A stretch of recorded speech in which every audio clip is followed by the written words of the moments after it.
Hebreos 11, al final del Nuevo Testamento. Yo conocí a alguien que decía la epístola a los Hebreos, pero es a los hebreos, a los hebreos. En realidad no vamos a leer todo el capítulo, es una descripción de una cantidad de vidas heroicas, de personas que aceptaron el desafío de ser diferentes y oponerse a los vicios corruptos de un mundo en decadencia. Refiriéndose a ellos que murieron y que padecieron toda clase de circunstancias hostiles, hay un párrafo que está a partir del versículo 13 que dice: conforme a la fe, leo Hebreos 11, 13, conforme a la fe murieron todos estos, sin haber recibido lo prometido, sino mirándolo de lejos y creyéndolo y saludándolo y confesando que eran extranjeros y peregrinos sobre la tierra. Porque los que estos dicen claramente dan a entender que buscan una patria. Pero si hubieran estado pensando en aquella de donde salieron, ciertamente tenían tiempo de volver.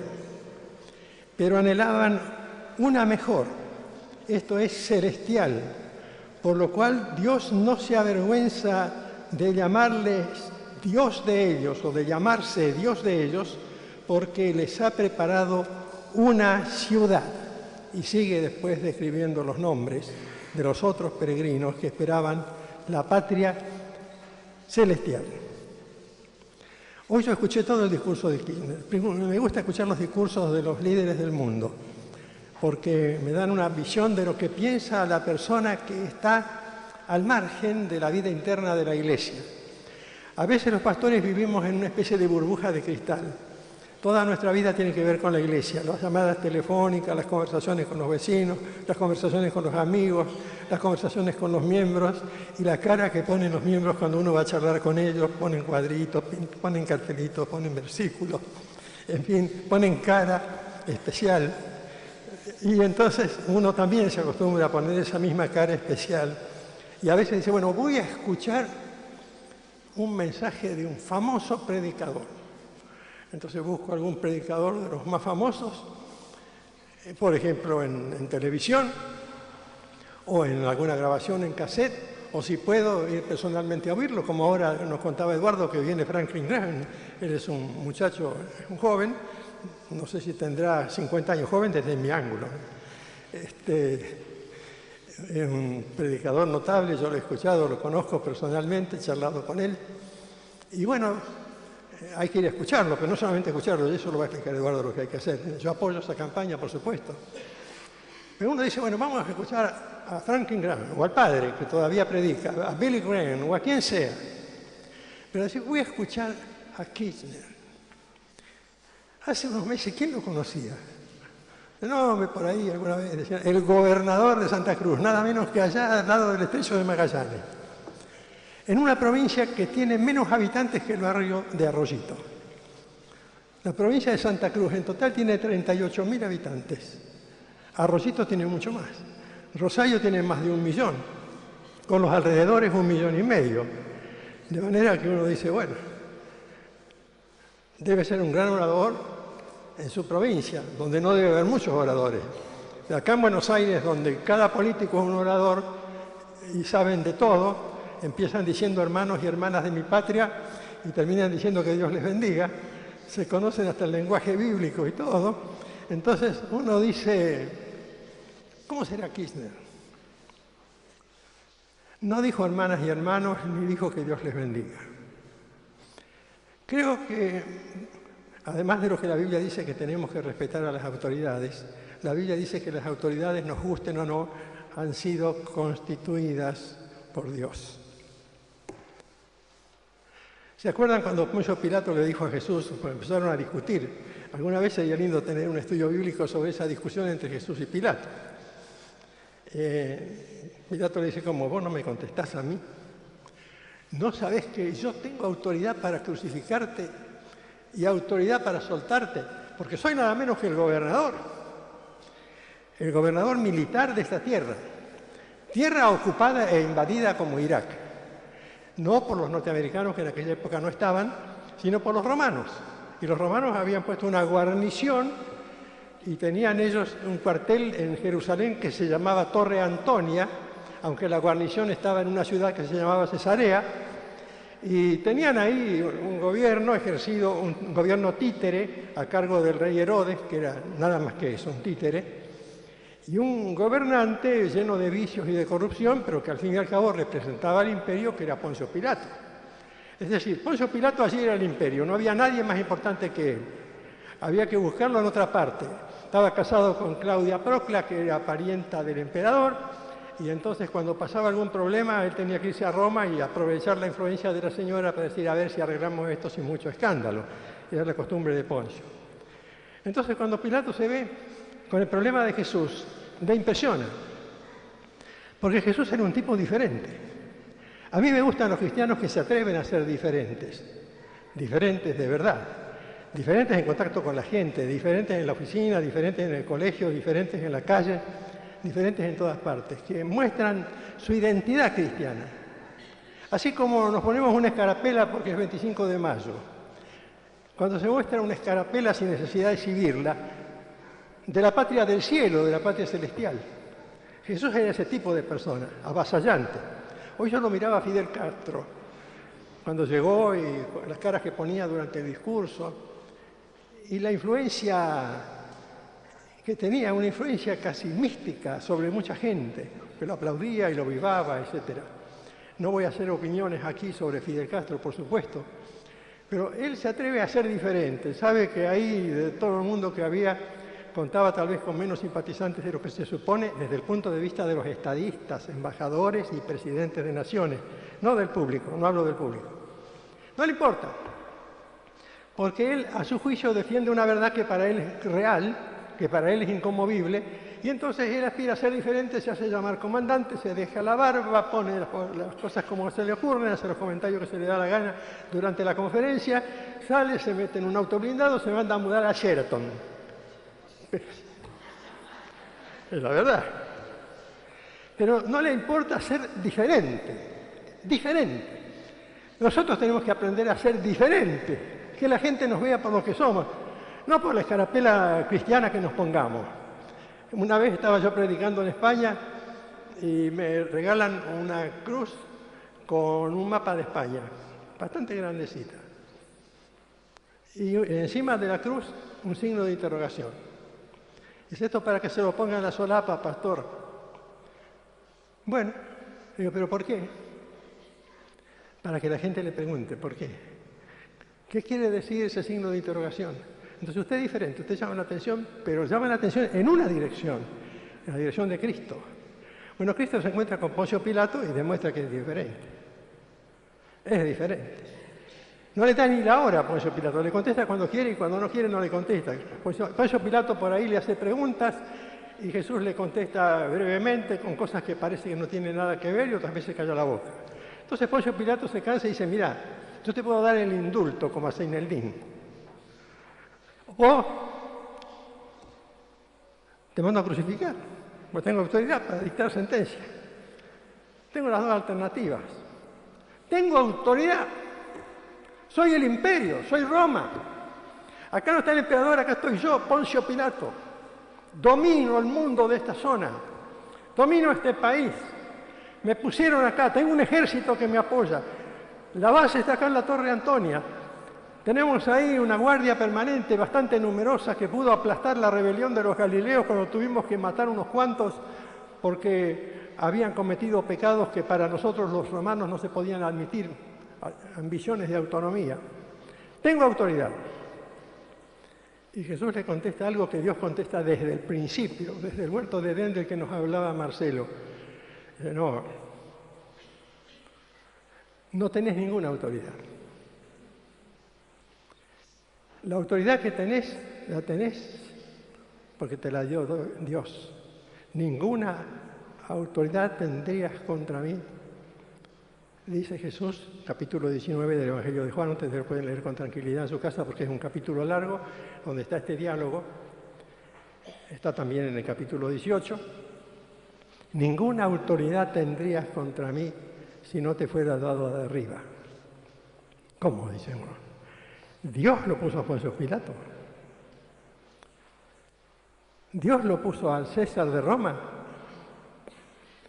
Dios lo puso a Adolfo Hitler. Dios lo puso a Nabucodonosor de Babilonia. Dios lo puso a Herodes. Dios lo puso al comisario del barrio. Dios lo puso a los señores senadores y diputados, algunos de los cuales son evidentemente corruptos. Dios puso todas estas autoridades que llevan al mundo al caos, como los que invaden Irak o cualquier otro lugar del mundo caprichosamente, con excusas que no son admisibles, con el propósito de ejercer su imperio. Y Jesús le dice, sí, Poncio Pilato era un ejemplo de ese tipo de gente. Un tipo sucio. Esos tipos que se lavan las manos, por eso decimos se lavan las manos como Pilato. Pilato se lava las manos, yo me lavo las manos, yo soy inocente de esto, que lo maten. Porque era un político de los que se lavan las manos, de los que toman decisiones corruptas pero se lavan las manos. Poncio Pilato no quería una patria para los judíos. Había judíos que soñaban con una patria, primero con una patria política, todavía están soñando. Todavía allí en Israel están soñando con una patria que tenga la hegemonía que le había sido prometida a Abraham, Isaac y Jacob en una época muy remota. Todavía están creyendo que Sharon es uno de los que va a ayudar a solucionar el problema. Todavía están mirando a Arafat como el enemigo que no les permite alcanzar la patria que ellos desean. Y Jesús, que fue protagonista de tantas escenas parecidas, le dice, ni Arafat ni vos, Sharon, ni la patria que vos querés. La patria que vos querés no es esta que vos pensás. La patria que vos querés es una patria corrupta, una patria que no sirve, una patria que conduce a la muerte. Pero yo te ofrezco una posibilidad mejor. Claro. Yo no sé si la gente que aplaudió a Kirchner hoy, si por casualidad ustedes no lo escucharon, traten de leer su discurso o ver si lo transmiten grabado en otro horario. Si toda la gente que lo aplaudió, cuando Kirchner, un poco ingenuamente también, un poco inocentemente, digo yo, a lo mejor con toda viveza también, dijo que aquí prácticamente se acabó la corrupción, se acabó la contaminación inmoral, se acabó el desconocimiento de los derechos humanos, se acabó la pobreza. Me hace acordar el discurso de Alfonsín. Los sueños de los hombres. Hay que decirles a aquellos hombres, aún a aquellos hombres que creían en Dios, como los que se menciona en la epístola a los hebreos, creían en Dios. Y ellos estaban dispuestos a dar su vida, porque la miraban de lejos como una promesa. Va a venir un día una promesa que Dios va a cumplir. No la veían, soñaban con esa patria, daban su vida por esa. Y aún eso no se les concretó porque no habían entendido bien las promesas de Dios. Porque las promesas de Dios no son simplemente políticas. Lo que tiene que decir un hombre, por supuesto, no el presidente no es un pastor, no es un evangelista, si lo fuera tendría que decirlo. Lo que tiene que decir, señores, si no nos arrepentimos de nuestros pecados, nunca vamos a construir una patria mejor. Si no vamos a Cristo y le pedimos que nos limpie el corazón, no hay patria que podamos esperar. Si no entendemos que Cristo está edificándonos una ciudad construida no con argamasa, no con ladrillos, no con Portland, no con cemento, sino con su propia sangre derramada en la cruz y con su propio cuerpo hecho pedazos. Si no entendemos que ese es el precio que Dios paga para darnos una patria, una ciudad distinta, entonces no somos diferentes. Tenemos expectativas nomás. La gente viene y dice, pastor, ¿por qué no le pide a Dios que consiga un trabajo? No me parece muy razonable, vamos a pedir a Dios que consigas un trabajo. ¿Es todo lo que te interesa en la vida? Pastor, ¿por qué no le pide a Dios que me sane? Porque tengo tal enfermedad. Bueno, no hay problema de pedirle a Dios. ¿Es todo lo que te interesa? Porque si uno no es arquitecto, constructor, albañil de esa patria nueva que Dios quiere hacer, todas esas cosas son cosas que uno mira solamente en el camino, al pasar, pero no le sirven para nada. Había un sabio de Grecia, que no era cristiano porque vivió muchos años antes de Cristo, que le gustaba ser pobre. No estaba obligado a ser pobre, le gustaba ser pobre. Le gustaba caminar descalzo, rechazaba los zapatos de cuero porque él decía que eran un lujo, no quería sandalias de ninguna clase ni nada. Iba por las calles de Atenas descalzo. Y había amigos que lo seguían porque estaban curiosos por una razón. Ese sabio que se llamaba Sócrates iba al mercado de aquella época donde se exhibían multitud de artículos, por supuesto todo artesanía como era en aquella época, pero el hombre siempre tuvo inventiva para crear cosas útiles para la casa, para adornos, para cocinar, para vajillas, para lo que fuera. Artesanías muy lindas y cosas que parecían indispensables para vivir bien. Y le preguntaban a Sócrates, si dices que te agrada ser pobre, ¿por qué vas siempre al mercado? Y contestó Sócrates, voy porque soy feliz dándome cuenta de todas las cosas que no necesito para ser feliz. Soy feliz dándome cuenta de las cosas que no necesito para ser feliz. Claro, la gente busca la patria distinta. Yo estoy de acuerdo con lo que dijo Kirchner, pero el otro día yo le decía a unos hermanos vinculados con la inundación de Santa Fe, se lo decía a hermanos como Bill Kennedy, Miske y otros hermanos así que están trabajando, que representan a la Asociación Billy Graham acá en la Argentina. Bueno, la gente se muere en Santa Fe y es una tremenda desgracia que se muera la gente, que se enferme, que tenga leptospirosis, que tenga hepatitis A, que tenga problemas de vivienda, que tenga desgracias, que esté sumergida en la desesperación. Pero no nos olvidemos de predicar el Evangelio, porque lo peor de todo es que esa gente se va al infierno. Y no le solucionamos el problema espiritual. Sí, hay que traer, por supuesto, ropa, elementos no perecederos y todo lo que sea para ayudar, hay que hacerlo. Pero hay que predicarles el Evangelio. Hay que decirles que busquen a Cristo, que entiendan que hay una patria mejor que esta, que está expuesta a las inundaciones y a los terremotos, porque por buena voluntad que ponga Reutemann no pudo parar o no lo sabía, o aunque lo supiera no lo pudo impedir, está la inundación.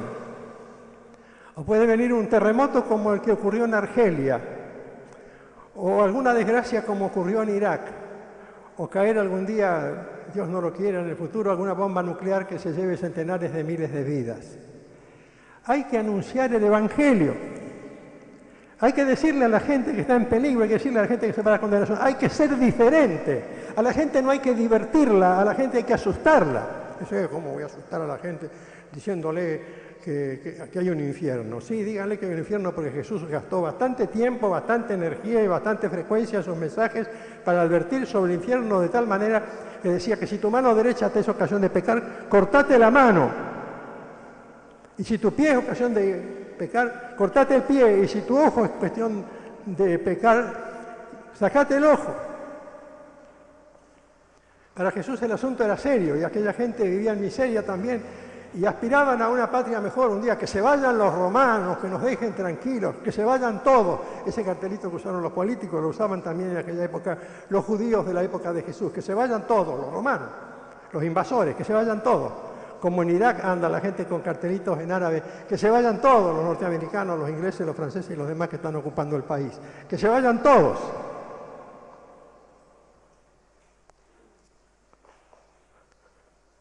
Entender lo que Dios quiere decir en su palabra es que puede haber desgracias como las que vivía el pueblo de Israel oprimido por el yugo romano. Pero Jesús les decía, arrepiéntanse. Bajaba de las aldeas, de las pequeñas ciudades, iba por los pequeños desiertos y por las pequeñas quintas, por las partes cultivadas y no cultivadas de la Transjordania y de este lado. Llegaba hasta cerca de las fronteras con el norte, con el área de Tiro y Sidón. Buscaba fariseos, escribas, saduceos, gente que sufría. Cuando venían a traer a algún enfermo, a veces se paraba y decía, tus pecados te son perdonados. ¿Cómo que tiene que ver los pecados con la enfermedad? Bueno, el Señor decía, yo quiero perdonarle los pecados, porque si no se va al infierno. Se va al infierno. Yo le decía a los muchachos que están trabajando en Santa Fe, díganle a la gente igual que se va al infierno. Aunque digan esto es un infierno, ¿por qué Dios permite esto? La gente tiene derecho a protestar. Usted puede protestar contra Dios por la patria que anda mal, por las crisis, por la miseria, la desocupación, la falta de vivienda, las enfermedades, los terremotos, las inundaciones. Puede protestar contra Dios todo lo que quiere y tiene derecho. Dios no le prohíbe protestar. Nos mencionaba recién Marcelo el caso de Job. Job protestaba y Dios lo escuchaba. Por ahí venía Dios y le decía, ¿qué haces ahí protestando? Pero lo dejaba protestar. No le decía a Dios, protestaste, estoy enojado con vos, has cometido el pecado de protestar. No, Dios nos entiende, nosotros tenemos derecho a protestar, pero no tenemos derecho a no arrepentirnos de nuestros pecados. Porque nuestros pecados están delante del juicio de Dios y un día cuando estemos del otro lado, veremos que las cosas malas que nos pasaron de este lado eran necesarias para que cuando lleguemos allá veamos hasta qué punto Dios tejió muy bien nuestro porvenir espiritual. Claro, el autor de la epístola a los Hebreos dice, aquellos mártires que esperaban la patria no llegaron a tenerla nunca y la saludaban de lejos y creían y reconocían que eran extranjeros y peregrinos, algunos. Porque el relato de la Biblia en el Antiguo Testamento demuestra que no todos entendían eso. Yo estoy de acuerdo en que nos hace falta una patria linda, patria nuestra tan querida, damoste el corazón, dice el himno que cantamos recién. Nuestra patria para Cristo es un ideal que hemos cantado toda la vida. Y queremos, pero no lo vamos a hacer si no decimos el mensaje. El mensaje la gente tiene que escucharlo, la palabra concreta. Yo soy amigo de la música, yo también soy pianista, no estoy en el teclado porque yo sería un desastre ya a esta altura de la vida, pero me encanta la música, me encantan las canciones, me encantan los pibes, las pibas que están cantando y dirigiendo y los que están tocando los instrumentos y los hombres de edad como Gervasio y otros que conozco por todas partes del país y de otros lugares, me encanta. Pero a la gente hay que decirle que hay un infierno y que se arrepientan, porque Cristo no murió por deporte. No dijo, voy a dejar que me crucifiquen para que toda la gente tenga un crucifijo en la casa y lo cuelguen en el dormitorio. No dijo, como algunos teólogos se atreven a sugerir, voy a dejar que me crucifiquen por amor. No, por amor no. Sí, por amor, pero no en ese sentido. El amor de Dios fue tan grande que lo llevó a Jesús a morir por nuestros pecados, es decir, sufrir en la cruz el castigo de nuestros pecados para que un día pueda haber una patria mejor, que no es esta, por más esfuerzos que hagan los hombres. Por supuesto, confiamos en que las cosas van a mejorar, que van a pasar los problemas, que algún día vamos a tener un país mejor, aunque sea un poquito mejor. Lo queremos y puede ser que un día nos parezcamos a Suiza, o a Australia, o aunque sea a España, o a Italia, un poquito así. Pero Jesús decía, si no se arrepienten, todos perecerán igualmente. Todos. Para ir terminando ya. Ellos anhelaban una patria mejor, esto es celestial, por lo cual Dios no se avergüenza de llamarse Dios de ellos, porque les ha preparado una ciudad. Y a veces nos olvidamos que hay una vida más allá. Hay una vida más allá.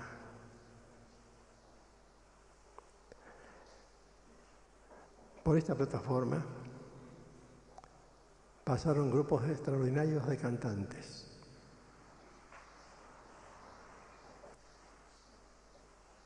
Uno se suicidó, otro cayó en toda clase de pecados. Solo 2 o 3 sobrevivieron.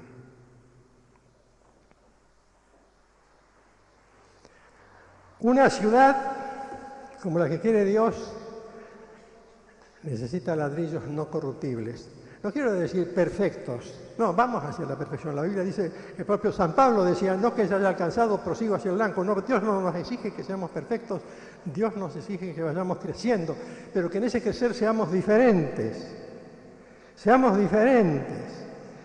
que seamos unas personas dispuestas a demostrar a este país que la clase de ciudadanos que reclama Kirchner, la clase de diputados y senadores y gobernadores de provincia y ministros, y la clase de ciudadanos comunes como somos nosotros, lo que él reclama es personas que tengan una vida nueva, un corazón nuevo, una transformación total, que sean al mismo tiempo ciudadanos del cielo, que hayan sido limpiados por la sangre de Cristo, que hayan sido cambiados por el Espíritu Santo y que tomen la evidencia esa. Muy bien Marcelo cuando dijo, ¿qué clase de lectura de la Biblia hacemos en nuestra casa? ¿Qué clase de adoración hacemos? Yo imaginaba al pastor Longo yendo tempranito allá en Oliveros y acercarse a la tranquera al lado de la calle al amanecer con su Biblia en la mano.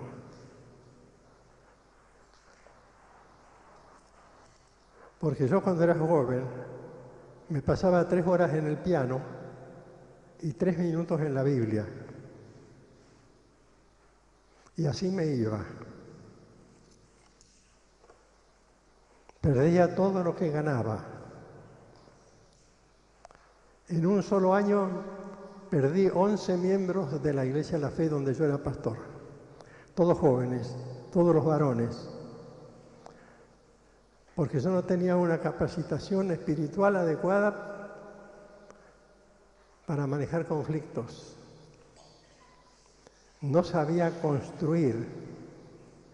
Y Dios nos ha llamado, como dice el libro de Nehemías, a ser constructores. Y para ser constructores hay que decir la verdad. Y para decir la verdad hay que decirle, vamos, chicas, chicos, señoras, señores, ancianos y ancianas, hay que estudiar más la Biblia. Hay que estudiar más la palabra de Dios. Hay que orar más. Hay que estar más sujetos al Señor. Hay que darle al mundo la posibilidad de ver gente diferente. No gente igual, gente diferente. Que se note que somos diferentes. Que se note de veras. Que de veras el mundo pueda advertir que somos luz del mundo y sal de la tierra para que haya una patria nueva aquí y estemos un día juntos en la patria celestial. Dios bendiga a nuestra patria y a nuestras autoridades. Oremos.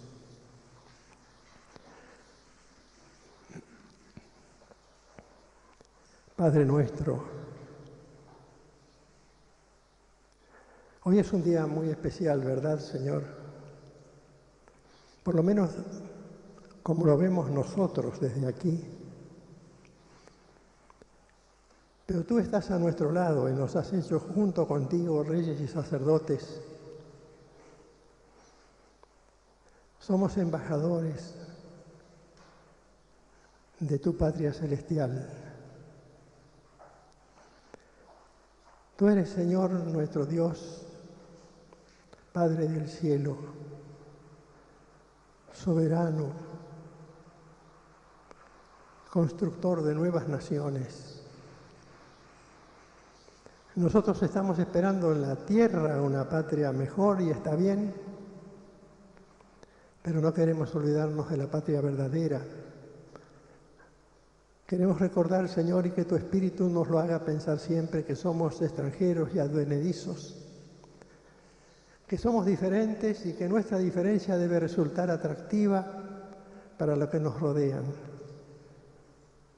para que reconozcan la acción del Espíritu Santo en nuestra propia vida.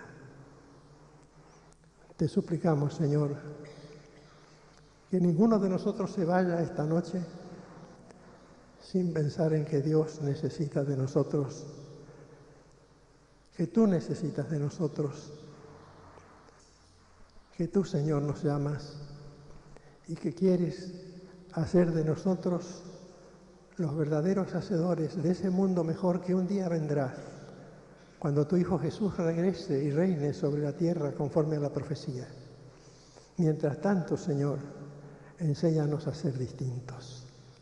Te lo pedimos en el nombre de Jesús. Amén, Señor.